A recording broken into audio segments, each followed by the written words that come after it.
Welcome to our channel. அன்பார்ந்த என் தமிழ் சொந்தங்களை, உங்கள் அனைவர்களுக்கும் எனது வணக்கத்தை உரித்தாக்குகிறேன். இன்று நாம் எதை பற்றி ஆலோசிக்கப் போகிறோம் என்று சொன்னால், இன்று அதிகாலையில் நான் சமூக வலைதளங்களை பார்த்தபோது ஒரு செய்தி ஒன்று வந்தது. அந்த செய்தியை பார்த்தபொழுது தமிழக மக்கள், குறிப்பாக மகளிர்கள் இன்ப அதிர்ச்சி என்கின்ற ஒரு செய்தி. அந்த செய்தியை நான் முழுமையாக பார்த்தபோது மகளிருக்கான உதவித்தொகை 5,000 ரூபாய் மகளிருக்கான வங்கிக் கணக்கில் செலுத்தியதாக ஒரு நியூஸ் வந்தது.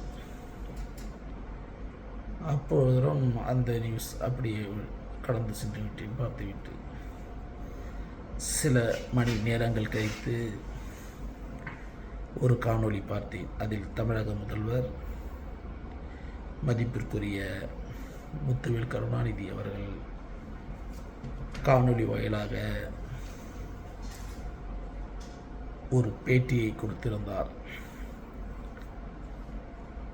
அந்த பேட்டியில்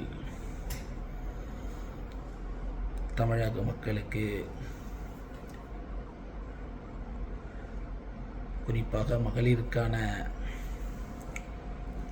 அந்த உரிமை தொகையை நான் முன்கூட்டியே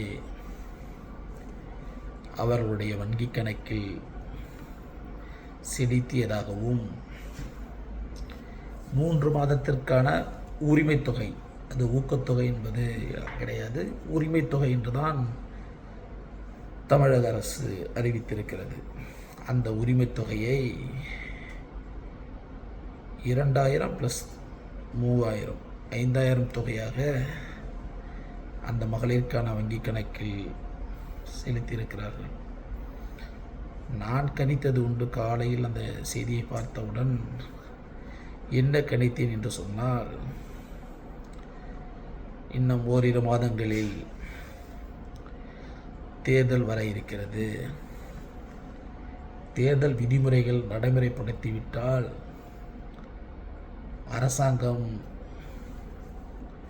மகளிருக்கான உரிமை தொகையை வங்கியில் செலுத்துவதற்கு ஏதாவது நிபந்தனைகள் இருக்கலாம் என்று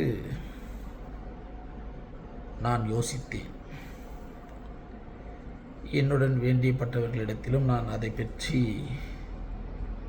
ஆலோசித்து கூறினேன். இதுதான் நடந்திருக்கும், இதனால்தான் அந்த மகளிர் உரிமை தொகை 5,000 உங்கள் வங்கி கணக்கில் வந்திருக்கும் என்று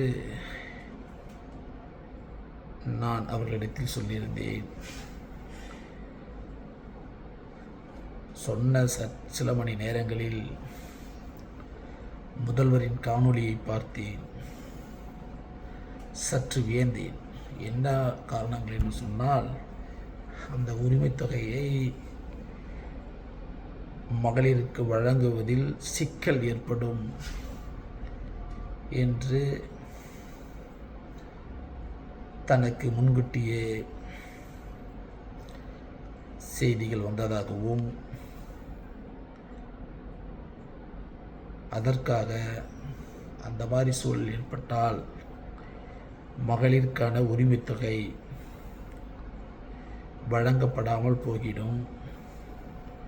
அதனால் மாதந்தோறும் எதிர்பார்த்து காத்திருந்த மகளிருக்கு ஏமாற்றம் மிஞ்சும் என்கின்ற வகையில் அந்த உரிமை தொகையை தமிழக முதல்வர் முன்கூட்டியே வங்கி கணக்கில் செலுத்தியிருக்கிறார். சிலர்கள் கேள்வி கேட்கலாம்,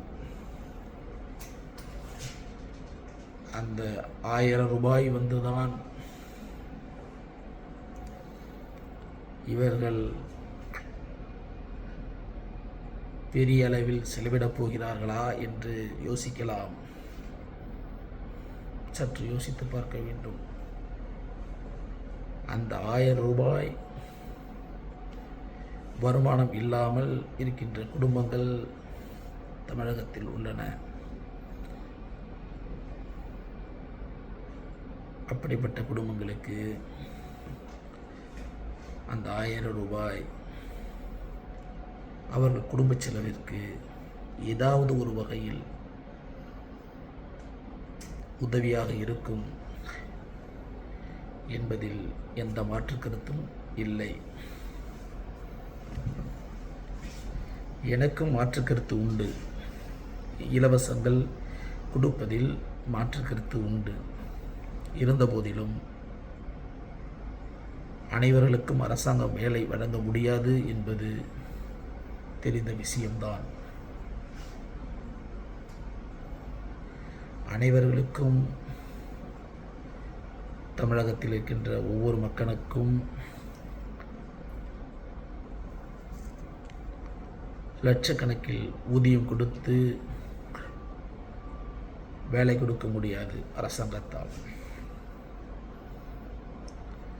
ஆதலால் ஒரு சிறிய தொகையை அரசாங்கம் மகளிருக்கு, வறுமை கோட்டிற்கு கீழ் உள்ளவர்களுக்கு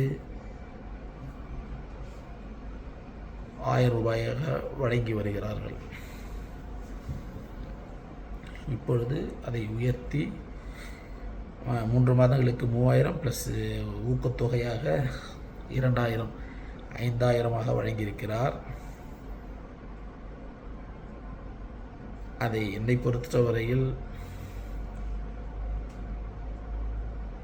அந்த மக்களுக்கு சென்றடைகிறது, நல்லதே நடக்கின்றது என்று நான் நம்புகிறேன். அந்த 1000 ரூபாய் அவர்கள் வாங்காவிட்டாலும் அதை வேறு விதத்தில் அரசாங்கம் செலவிட முடியும். ஏதோ ஒரு வழியில் மக்களுக்கு நன்மை நடக்கிறதா என்று பார்ப்போம்.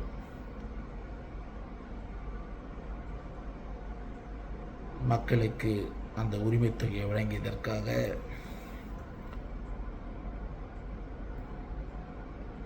தமிழக முதல்வருக்கு நன்றி. அதுவும் சில சூழ்ச்சிகளை முன்கூட்டியே அறிந்து நான் அதை வழங்கினேன் என்று சொல்லியிருக்கிறார். அது உண்மையாக இருக்கும் என்று நான் நம்புகிறேன். நன்றி, வணக்கம்.